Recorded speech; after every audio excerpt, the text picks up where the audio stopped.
دا پښتانه اکثر واسکټ اچوي نو زما دا خیال دی د واسکټ کې دوه مخامخ جیبونه وي او دوه پکې دننه پټ جیبونه وي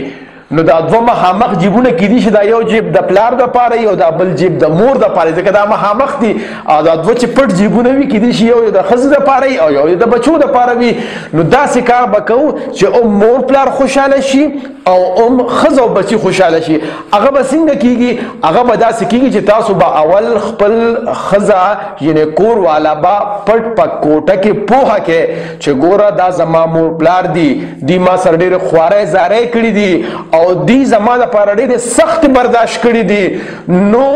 زه به دوی هم خوشحاله وم د دوی د خوښې چې کوم څیزونه وي هغه به زه دوی له راوړم او هغه به ستاسو د وړاندې ورکوم نو دوی به لږ ډېر خوشحالېږي او ستاسو د خوښې چې کوم څیزونه وي نو هغه به زه پټ تاسو له په کوټه کې در کوم یعنې په واسکټ کې به یې پټ راوړم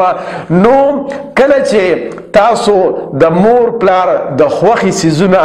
تاسو د ښځې د وړاندې مور پلار له ورکې